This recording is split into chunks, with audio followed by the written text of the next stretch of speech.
Abra a sua Bíblia comigo, Gênesis capítulo 8, versos 13 a 22. Gênesis capítulo 8, versos 13 a 22.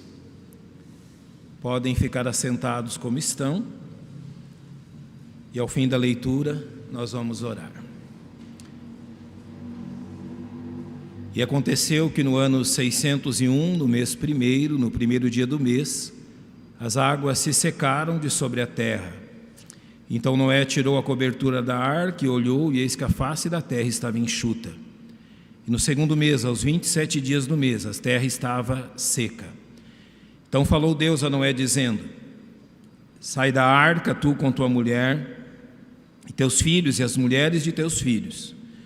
Todo animal que está contigo, de toda a carne, de ave e de gado, e de todo réptil que se arrasta sobre a terra, traze fora contigo. E povoem abundantemente a terra, e frutifiquem, e se multipliquem sobre a terra. Então saiu Noé e seus filhos, e sua mulher, e as mulheres de seus filhos com ele. Todo animal, todo réptil e toda ave, e tudo que se move sobre a terra, conforme as suas famílias, saiu para fora da arca. Edificou Noé um altar ao Senhor, e tomou de todo o animal limpo e de toda a ave limpa, e ofereceu o holocausto sobre o altar. E o Senhor sentiu o suave cheiro, e o Senhor disse em seu coração: não tornarei mais a amaldiçoar a terra por causa do homem, porque a imaginação do coração do homem é má desde a sua meninice. Nem tornarei mais a ferir todo o vivente como fiz. Enquanto a terra durar, sementeira e cega, e frio e calor, e verão e inverno, e dia e noite não cessarão. Pai, temos Tua palavra aberta diante de nós, e rogamos que Teu Espírito Santo nos conduza no entendimento desta verdade. Confiamos no ministério dEle, pois oramos em nome de Cristo, o nosso único Salvador. Amém. Um dia, o planeta Terra se tornará inabitável. Depende de quem responde. Se você ler aquilo que está sendo publicado na mídia, nesse tempo, já há algum tempo, a sua resposta é sim. Se você lê aquilo que muitos cientistas têm dito, a sua resposta é sim. Se você der ouvidos ao tom alarmante que muitos têm tratado a religião chamada ecologia, porque sim, a ecologia tornou-se uma religião. Sim. Mas se você ler a Bíblia, qual será a resposta? Irmãos, a resposta bíblica à pergunta: a terra um dia se tornará inabitável. Ou seja, um dia as condições do nosso planeta chegarão a um ponto onde a raça humana será extinta e o nosso planeta será inabitável, como os outros planetas do plano solar. A resposta bíblica é: não, jamais, não há nenhuma chance disso acontecer. Isso nunca acontecerá. Por quê? Leu com atenção o verso 22? Deus está dizendo: enquanto a terra durar, sementeira e cega, frio e calor, verão e inverno, e dia e noite o quê? Não cessarão. Quem está dizendo isso? Os cientistas? Não. O Criador desse mundo está dizendo que jamais, não há absolutamente nenhuma chance, nenhuma realmente questão que conduza a terra a se tornar inabitável. Por quê? Porque Deus disse que enquanto a terra durar, tudo será como o conhecemos e como sempre foi.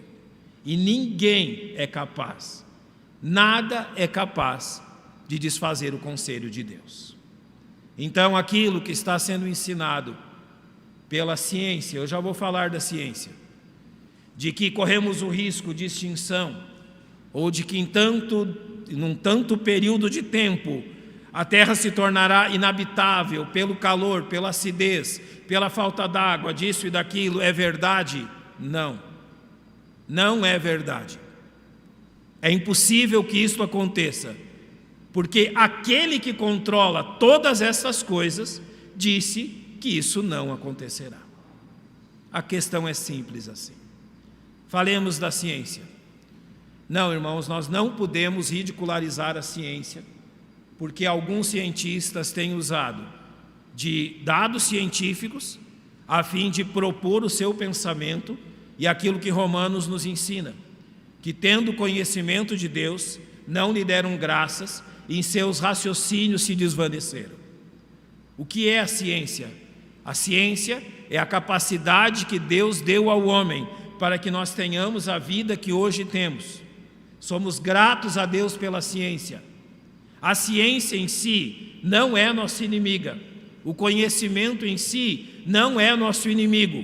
O saber em si não é nosso inimigo. E se não fosse a ciência, se não fosse o trabalho dos cientistas, se não fosse o interesse desses homens pelo bem-estar da humanidade, nós não teríamos, por exemplo, na ciência médica, os recursos que temos. Na ciência tecnológica, os recursos que temos. Na ciência que provoca e que propõe o nosso bem-estar, o nosso trabalho, a nossa vida, nós não teríamos todas as facilidades que temos hoje. Eu não concordo que a vida antes era melhor. Eu não consigo enxergar isso dizendo há 40, 50, 60 anos a vida era melhor. Não, a vida boa é hoje. Porque você já imaginou em tudo aquilo que os nossos antepassados passaram. Eu morei no norte do Brasil, no princípio do meu ministério, há 20 anos atrás. E eu vi coisas ali, num Brasil pré-histórico, vou usar essa expressão, que eu jamais imaginei ver. Eu vi crianças morrerem, a barriga inchada de vermes. Sabe o que é isso? A ponto de sair pelas narinas, sair pela boca. Isso é nojento. Mas em pleno século XXI, crianças morrendo dessa forma. Pessoas sem alimentação, sem assistência, sem nada, sem lei. Era isso que era o passado. Qual é o tempo bom de vida? Hoje, agora. Nós não podemos ser saudosistas ao ponto de esquecer tudo que Deus tem feito por nós. E Deus tem usado da ciência para o nosso bem-estar, isso é verdade. Nós não desprezamos, nós não ridicularizamos a ciência. Mas nós sabemos, assim como em todas as áreas da vida humana, o pecado tem levado o ser humano a desprezar Deus. E também na ciência isso ocorre.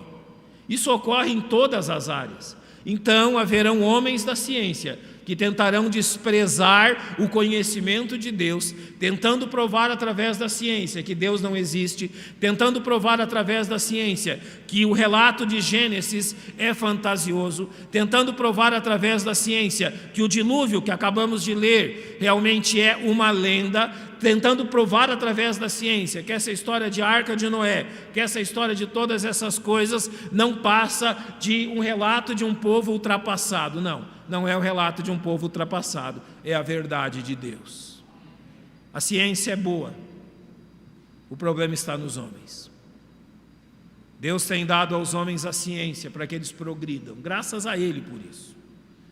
Possivelmente muitos de nós estamos vivos ainda por causa da ciência, nesse sentido, porque Deus nos permitiu mecanismos, tratamentos, remédios. Mas nós não ignoramos que o homem pecador será sempre contra Deus. Então deixa-me iniciar por uma posição bíblica quanto a Gênesis 7, 8 e 9 e a questão do dilúvio. Nós entendemos que desde a criação, ou seja, Deus criou este mundo, e que aquilo que os homens, eu vou ter que resumir muita coisa em algumas frases, então eu peço que você me entenda e procure entender o que eu vou lhe dizer.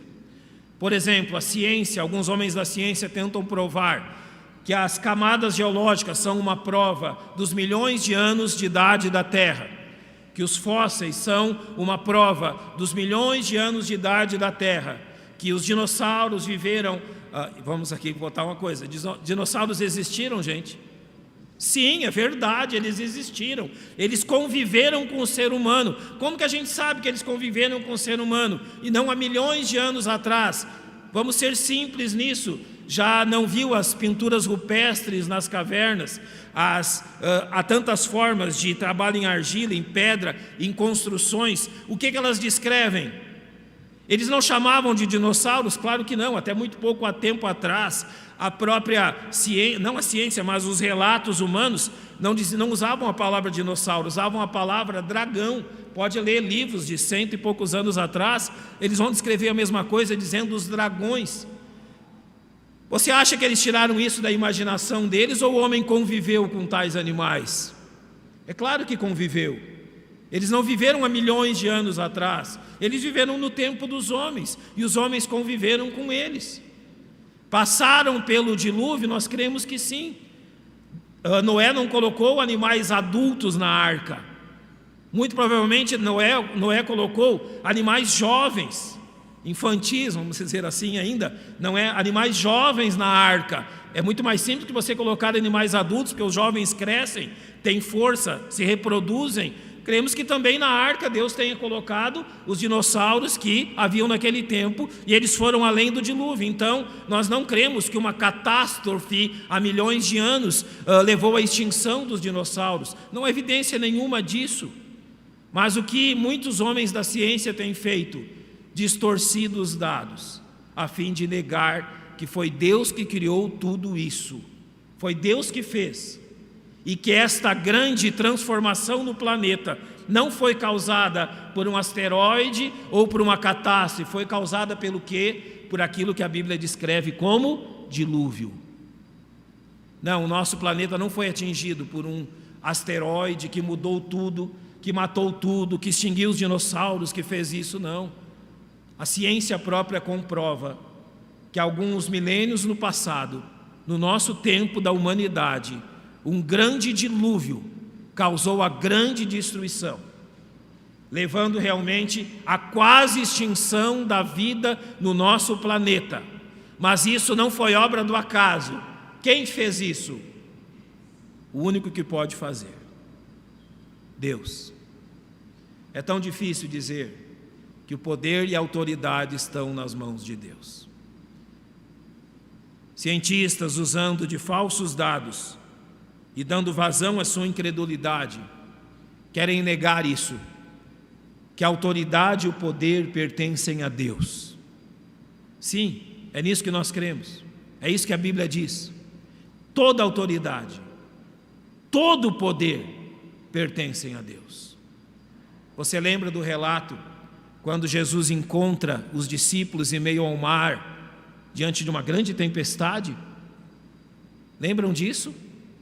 Você lembra o que Jesus fez? A primeira coisa, ele subverteu uma lei chamada lei da gravidade. Como que ele subverteu essa lei? Quem lembra? Andando sobre as águas. Você conhece alguém que andou sobre as águas? Eu conheço, Jesus. Jesus andou sobre as águas.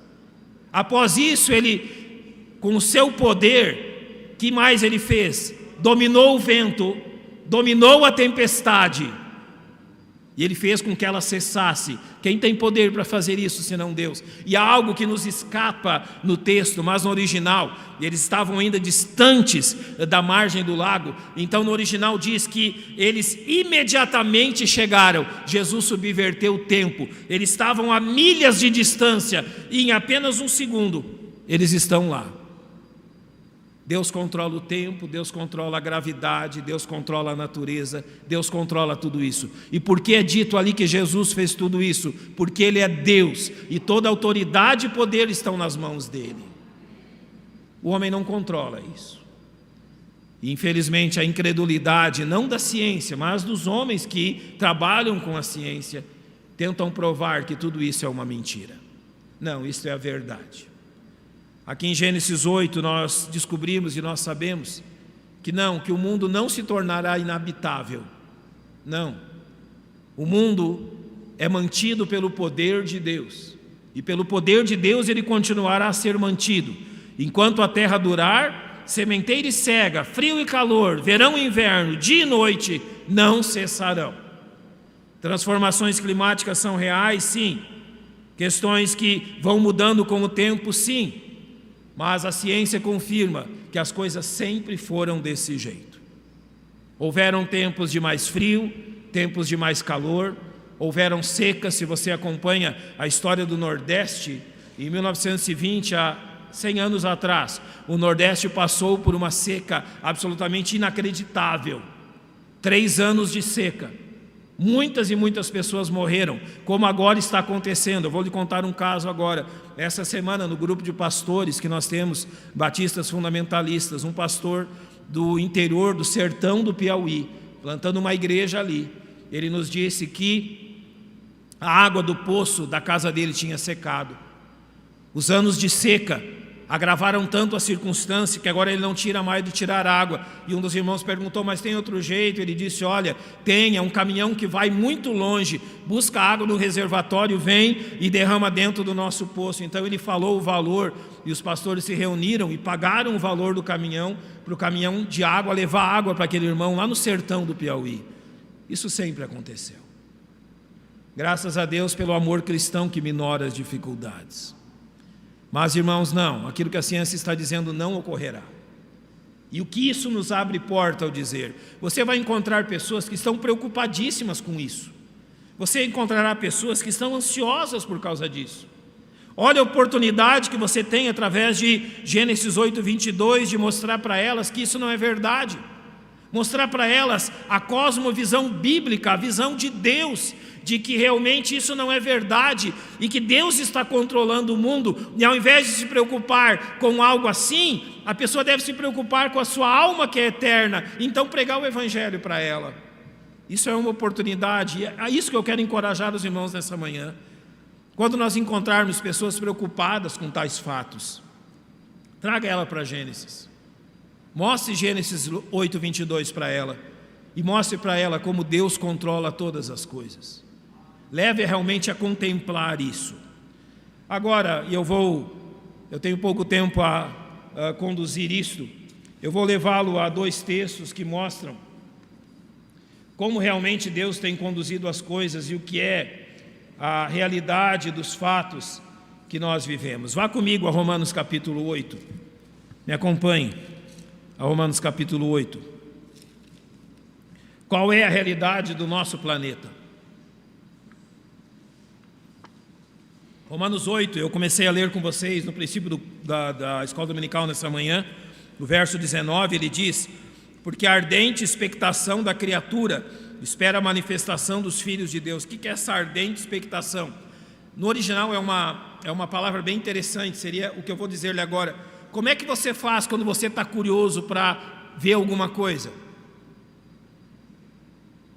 Como é que você faz? Literalmente, estica o pescoço, né? No original é exatamente isso. Quando ele fala da criatura, está falando da criação de Deus. Então, seria mais ou menos a figura de linguagem do verso 19, o seguinte: a criação de Deus estica o pescoço, curioso ou desejoso de saber o que tem lá na frente. É uma expectação. E o que esta criação, a própria criação, aquilo que Deus criou, espera? Ele espera a manifestação dos filhos de Deus, literalmente, o dia em que será revelado aquilo que realmente os filhos de Deus são. Ou seja, o dia em que Deus vai intervir de novo nesse mundo. Olha o verso 20, a razão para isso: porque a criação ficou sujeita à vaidade, não por sua vontade, mas por causa do que a sujeitou. Ou literalmente, aquilo que acontece com a criação é causada pelo pecado, ou seja, Deus a sujeitou. E quando ele diz sujeita à vaidade, é uma palavra muito próxima do caos, do tumulto. Então, literalmente, o verso 20 diz: porque a criação ficou sujeita ao caos, ao tumulto, não por sua vontade, mas por causa de Deus, que sujeitou ela assim. E sujeitou ela assim por causa do quê? Nós temos que entender que o pecado, ele não atingiu apenas a raça humana, ele atingiu o nosso planeta, ele atingiu a criação de Deus. Às vezes a gente pensa no pecado como algo tão pequenininho, como algo tão inofensivo. O pecado não é nem pequeno nem inofensivo, e ele causou um problema muito sério no nosso planeta. Ou seja, a criação foi atingida pelo pecado, e o caos que hoje comprovamos, ele foi causado porque Deus sujeitou a própria criação ao pecado.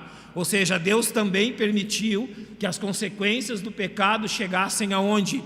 Não só a nossa alma, não só ao nosso corpo que está morrendo, mas também a criação, ao planeta em que vivemos. Então ele diz no verso 21, que na esperança de que também a mesma criatura, a mesma criação, será libertada da servidão da corrupção para a liberdade da glória dos filhos de Deus. Ou seja, a expectativa é que quando Deus voltar a intervir neste mundo, a criação também será libertada disso que o pecado fez para ela. Deus prometeu isso. Isso realmente vai acontecer. Deixa eu mostrar para você quando isso acontece. Você já leu aquilo que ocorre na tribulação? Você já conseguiu perceber tudo que ocorre na segunda fase da tribulação? Não tem nada ali não natural. Tudo que ocorre na segunda fase da tribulação está dentro desse espectro de coisas que nós conhecemos, só que potencializado a um nível que nós não imaginamos. Ninguém aqui jamais viu pedras de granizo de 15 quilos, ou alguém já viu? Vai chover na tribulação pedras desse tamanho.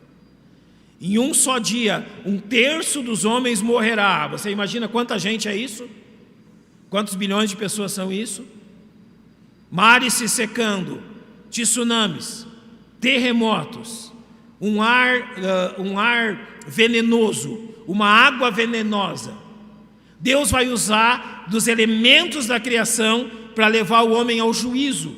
Agora você consegue imaginar como é que vai estar esse planeta no final da tribulação? Vai estar realmente aos frangalhos. O planeta Terra estará quase inabitável ao final da tribulação, mas não chegará a esse ponto.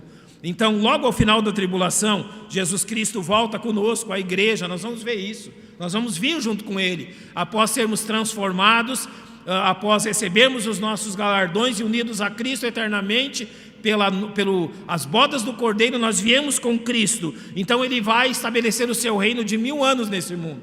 Mas sabe, a terra vai estar uma bagunça tão grande, que antes do milênio é preciso dar uma reorganizada nas coisas.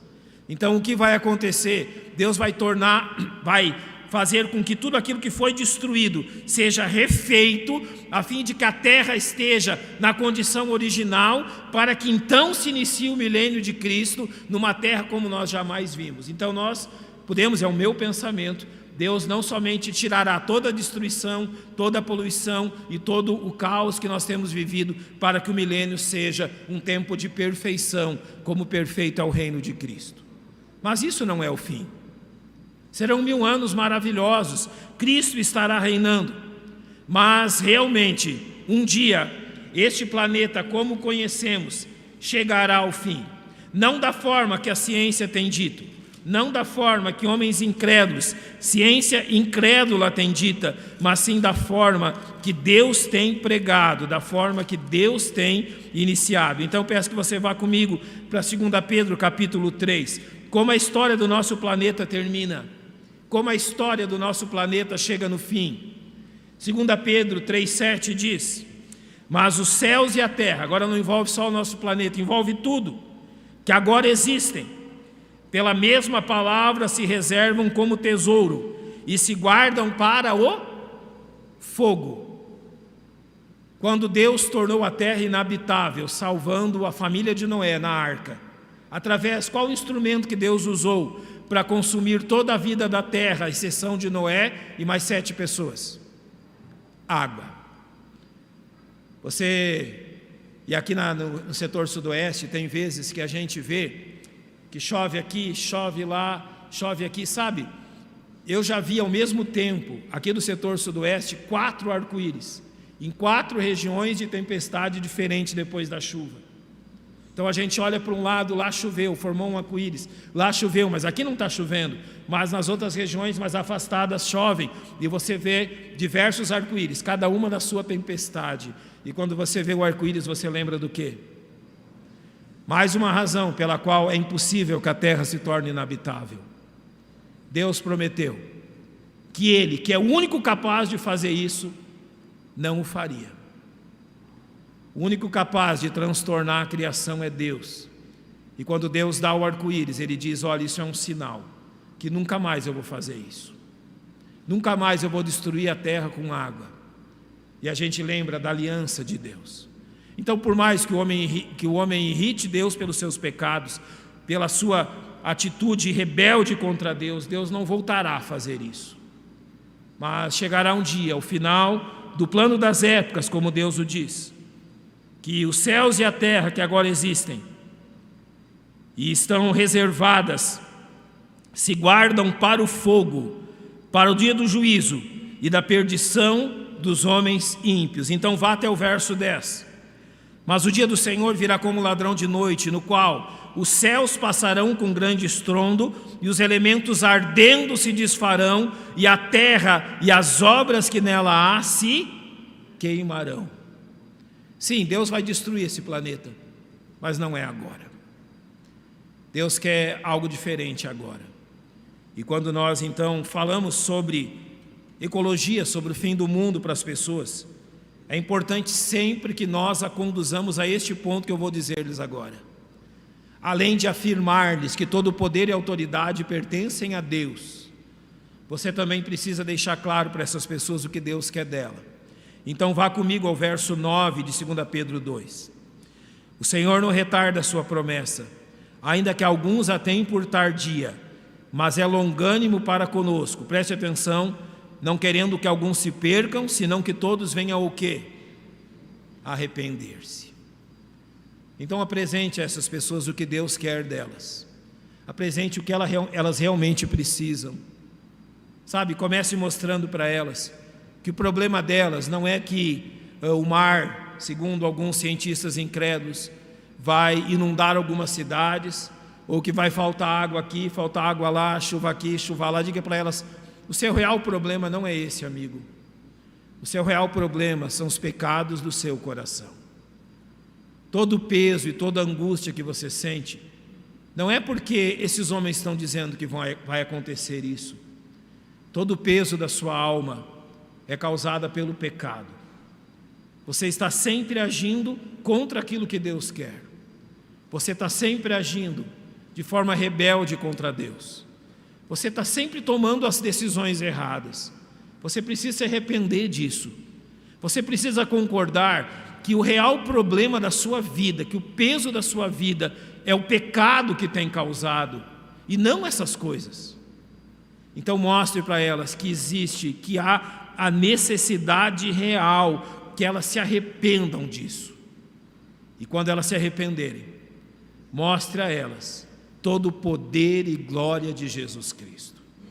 Mostre a elas que todo o poder está nas mãos de Jesus, que realmente a autoridade está nas mãos de Jesus, e que se elas clamarem a Ele, Ele virá a vida delas, e o seu poder transformará a vida que elas têm.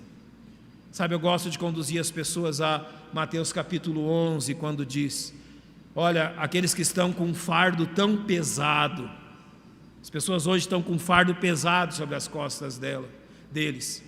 Ele diz: vinde a mim, todos que estáis cansados e sobrecarregados. Não é? A ciência incrédula está sobrecarregando o coração das pessoas com isso.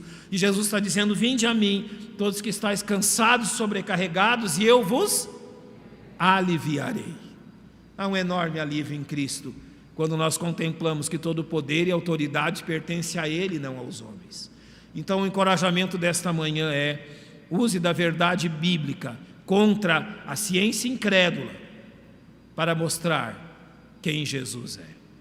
E que Deus os abençoe e que através disso possamos ganhar almas para o nosso Salvador. Vamos orar. Pai, nós te exaltamos